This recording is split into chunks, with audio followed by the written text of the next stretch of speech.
voiture. Je vous en avais parlé il y a plusieurs mois, suite à la première vidéo faite avec la F8. Et bien aujourd'hui, présentation de la F12 Berlinetta, donc dans une livrée Rosso Corsa, avec un intérieur en cuir clair. Et bien je vous laisse voir un tout petit peu la voiture et puis je vous explique un petit peu les spécifications techniques. Bien que c'est une voiture qui ne soit pas nouvelle chez Ferrari, c'est une voiture un tout petit peu spéciale, assez musclée et avec beaucoup de caractère. Voilà, donc cette voiture-là est configurée donc, avec une peinture 3 touches Rosso Fuoco, comme je vous l'ai dit. Elle a pas mal d'options en carbone, les sièges, les bas de caisse, une partie du diffuseur qui est livré par chez Ferrari d'origine. Celle-ci a les jantes qui ont été peintes en noir pour donner un petit look plus sympathique. Que dire d'autre? Elle est vraiment full option. Faisons un tour de l'extérieur et puis nous irons voir l'intérieur ainsi que le compartiment moteur. Il y a quelques petites options sympathiques. Donc, vous devez connaître cette voiture, mais pour mémoire, c'est un V12 6 litres 3, 740 chevaux, 690 Nm de couple.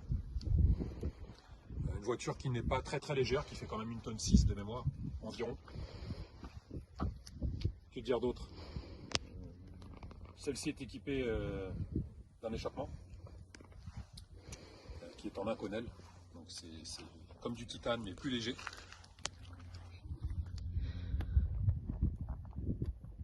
L'échappement en titane, donc l'échappement en Inconel est un BRE, Brook Exhaust Racing, donc il y a le X-Pipe et les silencieux. D'ailleurs, comme vous pouvez le voir, on a un petit point de peinture sur les... Ça chauffe tellement qu'il y a la peinture noire des embouts sur les côtés a un tout petit peu blanchi, fondu.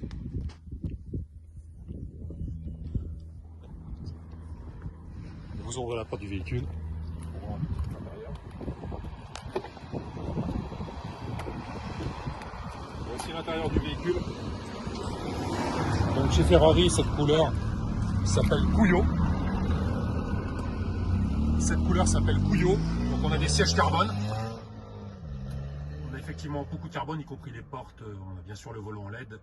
On a le LED display aussi passager qui se trouve ici, hein, qui vous donne un tout petit peu les paramètres de la voiture en roulant pour le passager. Très sympa. Et puis effectivement, on a, comme je vous l'ai dit, les portes qui sont en carbone pour partie. Et pas mal d'options qui sont assez sympas. D'ailleurs, à noter que même avec les sièges carbone, le confort reste plus que correct. Je vais vous ouvrir également le coffre. On a donc tout le coffre qui est en Alcantara, qui est aussi une option. Les spécifications intéressantes sur cette voiture, on a les valises aussi d'origine Ferrari qui sont dans le véhicule. Donc ça c'est assez rare. Très peu de clients les commandaient et surtout quand ils les commandaient, ils les gardaient. Donc comme je vous l'ai dit, on a à l'intérieur en Alcantara. Ici on voit que c'est vraiment assez bien fini, hein. C'est un petit peu de bazar. On a aussi toutes les lumières intérieures du véhicule qui ont été passées en LED. Ça modernise un tout petit peu l'intérieur.